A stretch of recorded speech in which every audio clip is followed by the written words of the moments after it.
Learning objectives.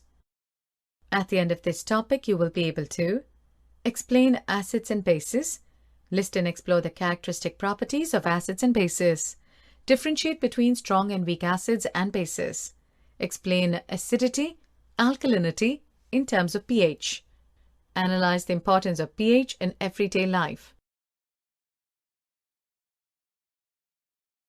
Acids and bases in the laboratory. Let's begin with an activity.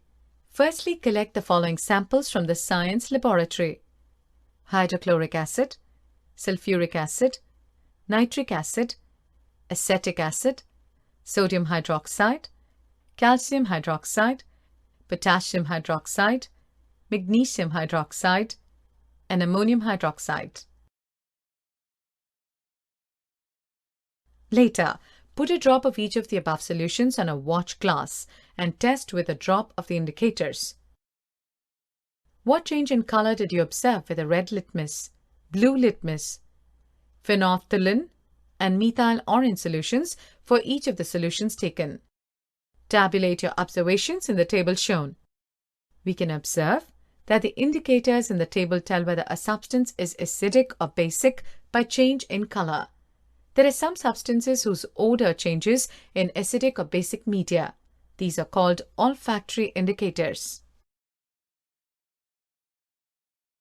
Let us do some more activities to understand the chemical properties of acids and bases. How do acids and bases react with metals? Set the apparatus as shown. Take about 5 ml of dilute sulfuric acid in a test tube and add a few pieces of zinc granules to it. Pass the gas being evolved through the soap solution. Why are bubbles formed in the soap solution? Take a burning candle near a gas-filled bubble. We can observe burning of hydrogen with a pop sound. Note that the metal in the above reactions displaces hydrogen from the acids. This is seen as hydrogen gas. The metal combines with the remaining part of the acid and forms a compound called a salt. Thus, the reaction of a metal with an acid can be summarized as: acid in reaction with metal gives salt and hydrogen gas.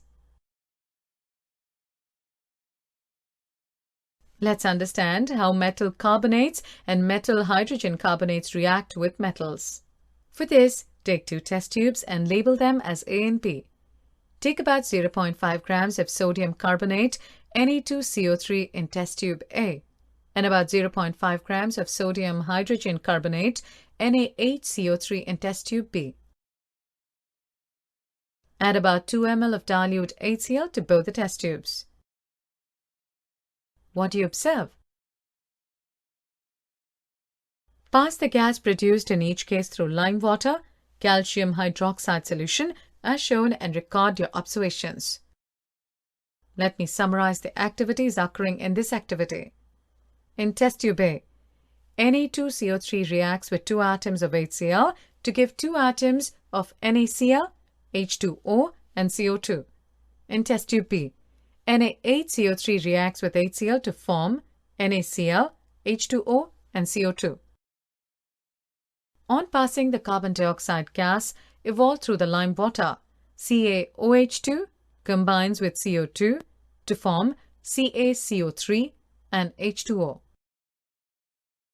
On passing excess carbon dioxide, CaCO3 reacts with H2O and CO2 to form Ca8CO3. Limestone, chalk, and marble are different forms of calcium carbonate.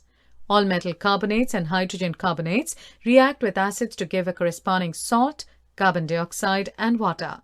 Thus, the reaction can be summarized as metal carbonate or metal hydrogen carbonate reacts with acid to form salt, carbon dioxide, and water.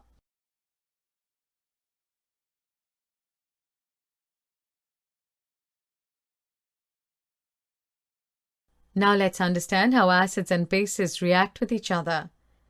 To perform this experiment, take about 2 ml of dilute NaOH solution in a test tube and add 2 drops of phenolphthalein solution.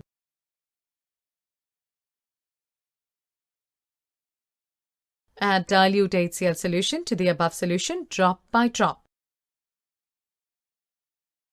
Is there any color change for the reaction mixture? Why did the color of phenolphthalein change after the addition of an acid? Now add a few drops of NaOH to the above mixture. Does the pink color of phenolphthalein reappear? Let me tell you about this activity. In the above activity, we observed that the effect of a base is nullified by an acid and vice versa. The reaction taking place is written as NaOH react with HCl to form NaCl and H2O. The reaction between an acid and a base to give salt and water is known as a neutralization reaction. In general, a neutralization reaction can be written as base reacts with acid to form salt and water.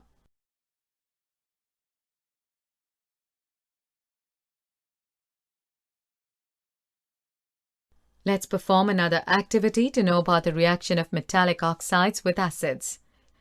Take a small amount of copper oxide in a beaker and add dilute hydrochloric acid slowly while stirring. We observe that the color of the solution becomes blue-green and copper oxide dissolves.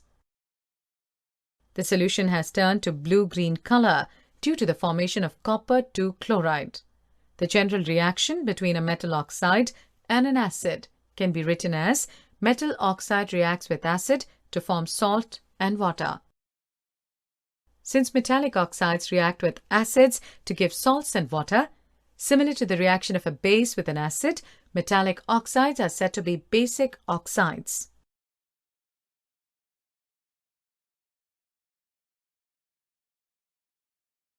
Let's understand about reaction of non-metallic oxide with base. You saw the reaction between carbon dioxide and calcium hydroxide. Calcium hydroxide, which is a base, reacts with carbon dioxide to produce salt and water. This is alike the reaction between a base and an acid. We can conclude that non-metallic oxides are acidic in nature.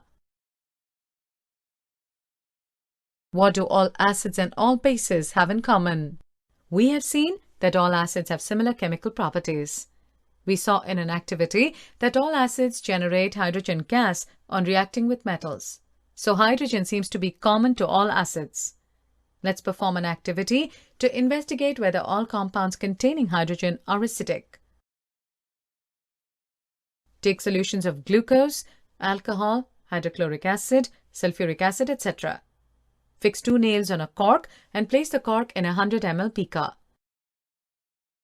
Connect the nails to the 2 terminals of a 6-volt battery through a bulb and a switch. Now pour some dilute HCl in the beaker and switch on the current. Repeat with dilute sulfuric acid. What do you observe? Repeat the experiment separately with glucose and alcohol solutions. What do you observe now? Does the bulb glow in all cases? The bulb will start glowing in the cases of acids. But you will observe that glucose and alcohol solutions do not conduct electricity. Glowing of the bulb indicates there is flow of electric current through the solution. The electric current is carried through the solution by ions. Since the cation is present in acids as H+, this suggests that acids produce hydrogen ions, H+, Aq, in solutions which are responsible for their acidic properties.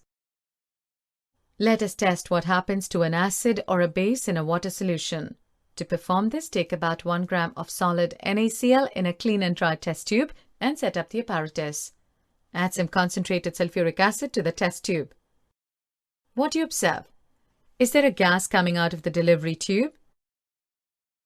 Test the gas evolved successively with dry and wet blue litmus paper.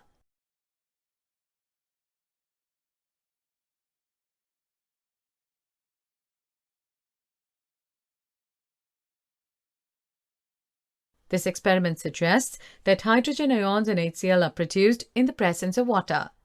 The separation of H+ ion from HCl molecules cannot occur in the absence of water. Hydrogen ions cannot exist alone, but they exist after combining with water molecules. Thus, hydrogen ions must always be shown as H+, aqueous, or hydronium ion H3O+. We have seen that acids give H3O+ or H+, aqueous ion in water. Let's see what happens when a base is dissolved in water. Bases generate hydroxide OH minus ions in water. Bases which are soluble in water are called alkalis. Now, as we've identified with all acids generate H plus aqueous and all bases generate OH minus aqueous, we can view the neutralization reaction as shown. Let us see what is involved when water is mixed with an acid or a base. Take 10 ml of water in a beaker. Add a few drops of concentrated H2SO4 to it and swirl the beaker slowly. What do you observe? We can notice the change in temperature of the beaker. The process of dissolving an acid or a base in water is a highly exothermic one. Care must be taken while mixing concentrated nitric acid or sulfuric acid with water. If water is added to a concentrated acid, the heat generated may cause the mixture to splash out and cause burns. Hence, acid must always be added slowly to the water with constant stirring.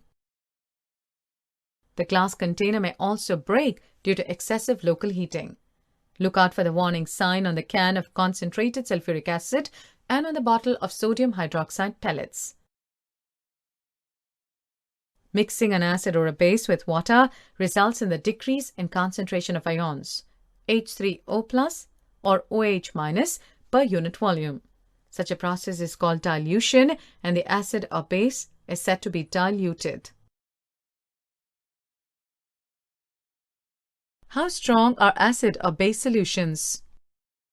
We can quantitatively find the amount of these ions present in a solution and judge how strong a given acid or base by making use of a universal indicator, which is a mixture of several indicators.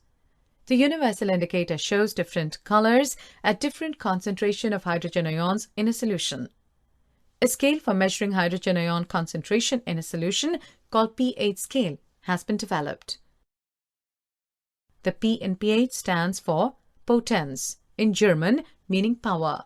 On the pH scale, we can measure pH, generally from 0, very acidic, to 14, very alkaline. pH should be thought of simply as a number which indicates the acidic or basic nature of a solution. Higher the hydronium ion concentration, lower is the pH value.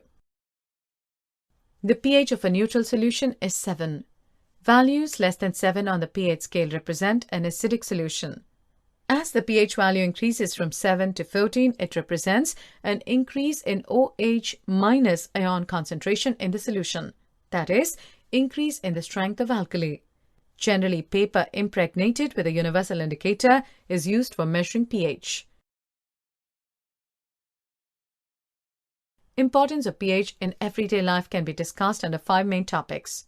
They are pH sensitiveness of plants and animals, pH of the soil, pH in our digestive system, pH change as the cause of tooth decay, and self-defense by animals and plants through chemical warfare.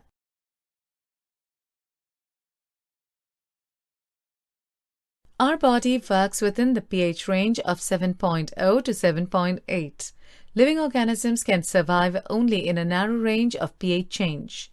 When pH of rainwater is less than 5.6, it's called acid rain. When acid rain flows into the rivers, it lowers the pH of the river water. The survival of aquatic life in such rivers becomes difficult. Plants require a specific pH range for their healthy growth. To find out the pH required for the healthy growth of a plant, you can collect the soil from various places and check the pH. Also, you can note down which plants are growing in the region from which you have collected the soil. pH in our digestive system.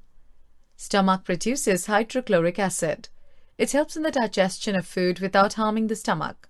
During indigestion, the stomach produces too much acid and this causes pain and irritation. To get rid of this pain, people use bases called antacids. These antacids neutralize the excess acid. Magnesium hydroxide, milk of magnesia, a mild base, is often used for this purpose. pH change as the cause of tooth decay. Tooth decay starts when the pH of the mouth is lower than 5.5. Tooth enamel made up of calcium phosphate, is the hardest substance in the body. It does not dissolve in water, but is corroded when the pH of the mouth is below 5.5. Bacteria present in the mouth produces acids by degradation of sugar and food particles remaining in the mouth after eating. The best way to prevent this is to clean the mouth after eating food. Using toothpastes, which are generally basic for cleaning the teeth, can neutralize the excess acid and prevent tooth decay. Self-defense by animals and plants through chemical warfare. Bee sting leaves an acid which causes pain and irritation. Use of a mild base like baking soda on the stung area gives relief. Stinging hair of nettle leaves injects methanoic acid, causing burning pain. Summary. Let's summarize the topic. Hydrogen gas is evolved and a corresponding salt is formed during reaction between acid and metal. A salt formed which a negative ion is composed of the metal and oxygen along with the evolution of hydrogen gas when a base reacts with a metal. An acid reacts with a metal carbonate or metal hydrogen carbonate. It gives the corresponding salt, carbon dioxide gas, and water. Acidic and basic solutions in water conduct electricity because they produce hydrogen and hydroxide ions respectively.